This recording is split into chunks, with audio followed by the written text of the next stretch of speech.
Nitwa Nishimwe Joyeuse, ndi umurezi ku ishuri ryisumbuye ryitiriwe Mutagatifu Raphael, nkaba nigisha isomo ry'Icyongereza mu mwaka wa 2 ndetse n'uwa 4 indimi, nyigisha n'isomo rya psychology mu mwaka wa 4 arts and humanities. Amanota rwose twatangiye kuyandika muri Kamisi. Ubu ngubu turi mu gihe cy'ibizamini, byumvikane ko amanota y'amasuzuma tuyafite abenshi nko ku kigero cya 70% bamaze kuyashyira muri Kamisi, ndetse n'abandi twihaye intego ko tugomba kurara uyu munsi tuyashyizemo kugira ngo ibizamini ubwo tuzarangiza gukosora, ni inama batugiriye uko umuntu arangije gukosora agahita ashyiramo amanota, bizakuraho na yambogamizi yo kuvuga ngo turi kurwanira kuri system, bikaba byadukerereza guha abana umusaruro cyangwa se indangamanota zabo. Ndashimira Nesa yadutekerejeho nk'abarezi, tukaba natwe tugiye kugendana n'icyerekezo cy'igihugu dukoresha ICT mu kurikodinga amanota. Ubu ngubu rwose iragenda neza kuko nkanjye nagerageje, ariko nta munyeshuri n'umwe nigeze mpa amanota ngo bitware byibuze n'amasegonda biratarajyamo. Bikomeje gutya rero byadufasha cyane. Nitwa Pastor Dufatanye Frodouard, ni umuyobozi wa GS Kivumu. GS Kivumu ni ishuri riherereye mu murenge wa Kimonyi, akarere ka Musanze, intara y'Amajyaruguru. Harimo ibintu byinshi by'amakuru byongewemo ku buryo bugaragaza n'umwarimu utarashyiramo amanota cyangwa se washizemo amanota arenze ayateganijwe, ariko mbere ntabwo byabagaho. Hari ubwo umwarimu yashiragamo n'amanota arenze akorerwaho. Ikindi ni uko directeur nawe azabona umwanya mwiza wo kuba yasohora mu mashini indangamanota. Indangamanota zizaba zizewe cyane kubera ko mwarimu azaba yashizemo amanota, class teacher nawe yarebye ko arimo neza, noneho umuyobozi w'ishuri cyangwa umuyobozi w'ishuri wungirije aze gusohora za ndangamanota aziha abanyeshuri.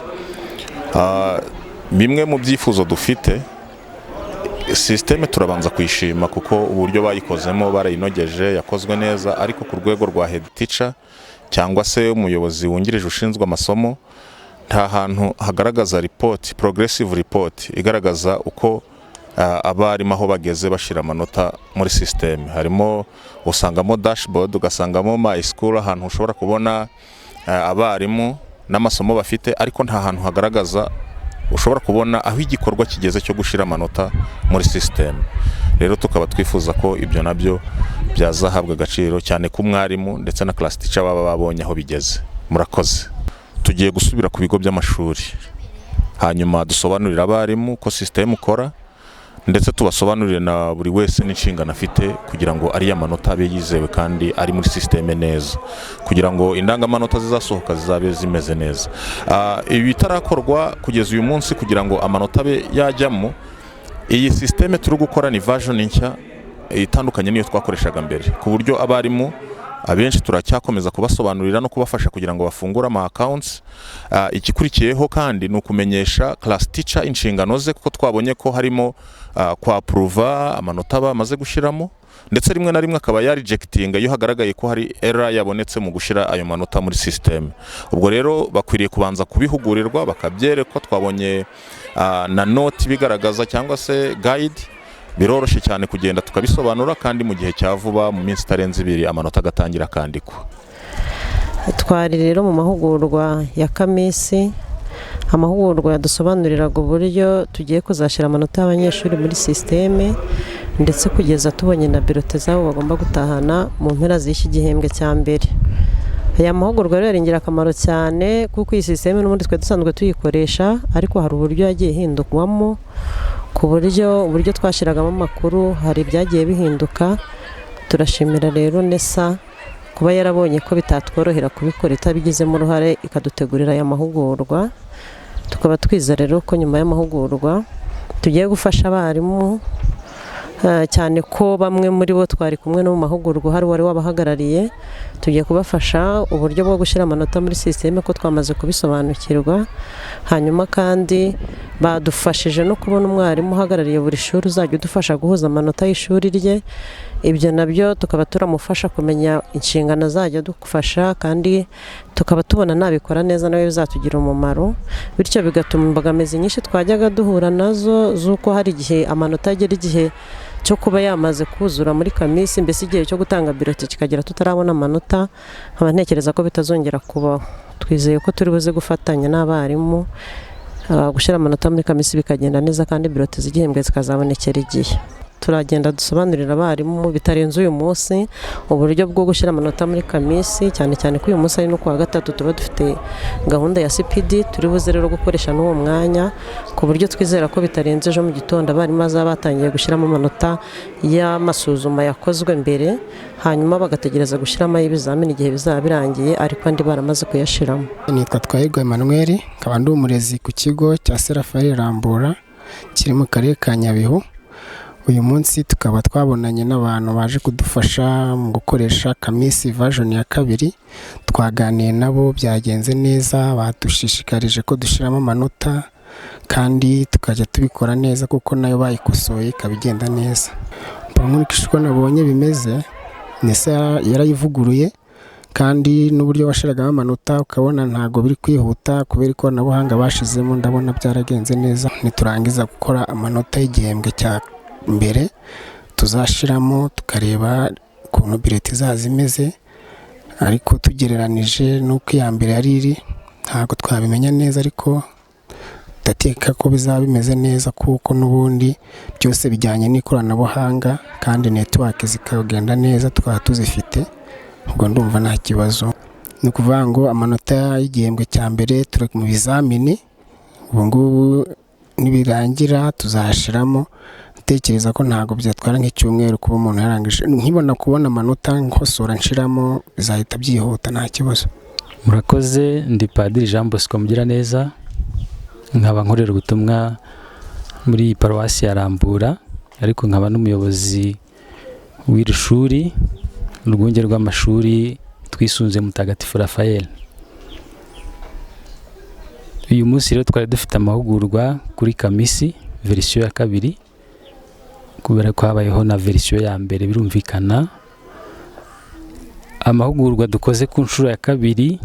Ku nshuro ya mbere twakoze amahugurwa dukereye amakonte, hanyuma uyu munsi noneho haba amahugurwa yo kugira ngo amanota ashobore kugera muri iyo systeme ndetse na bilete zizashobore gukorwa. Byabaye ku mpande z'abayobozi b'amashuri, ibigo by'amashuri, abashinzwe amasomo, ariko kandi n'abarimu. Ndashimira rero Nesa kubera yuko habayeho nyine ayo mavugururwa yabayeho kugira ngo basubize ibibazo byari bihari ku bijyanye na verisiyo ya mbere, kubera yuko byagaragazaga intege nkeya y'abantu bahuriragaho ari benshi, ndetse ariko kandi ikaba byaragaragaraga ku buryo buri rusange ko itari perfection. Ntabwo ndavuga wenda ngo iyi ngiyi byakemutse, ariko nta nubwo ndavuga ko bihari, ahubwo nkurikije uko nabibonye twiteze ko noneho bizagenda neza, kubera yuko nabo mu kuduhugura bagarutse kuri izo nzitizi natwe twagiye duhura nazo, izo mbogamizi, ibyo bibazo, batubwira yuko ari uburyo bwo kubikemura. Tukaba twiteguye rero kandi twiteze ko bizagenda neza nkurikije uburyo noneho verisiyo ya 2 batweretse ikora. Murakoze. Ku bijyanye no kwandika amanota, barimu kubera ko navuze ko habaye amahugurwa mbere bafungura amakonte, uyu munsi bakaba bongeye guhugurwa, ariko bamwe batangiye kwandikamo amanota yateje, ndetse bitegura no kuzandika amanota y'ibizamini, kuko ibizamini byatangiye uyu munsi.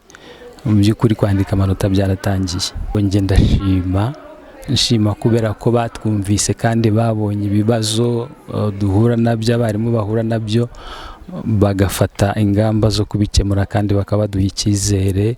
Muri verisiyo ya kabiri bikaba binagaragara yuko ibyo bibazo babigendeyeho bakereye iyo verisiyo ya kabiri. Murakoze. Murakoze, nitwa Uwimbabazi Beneconsira, ndi umukozi wa IPA ukorera mu karere ka Musanze. Uyu munsi rero ku kigo cy'amashuri cya GS Musanze ya mbere twari turi gufasha abarimu ku bijyanye na max recording muri systeme ya Kamisi. Mbese uburyo abarimu bazajya binjiza amanota muri systeme ya Kamisi. Mu by'ukuri dukurikije ukuntu twabibonye, abarimu babikoze neza, babimenye, kuko twahavuye buri wese afite atahanye icyizere cy'uko ibyo bintu azabikora neza. Ikindi ni uko twafashaga abahetisha n'abadosi uburyo bazajya basayininga amakarasi ku ba teachers kugira ngo report card zizasohoke zimeze neza. Murakoze.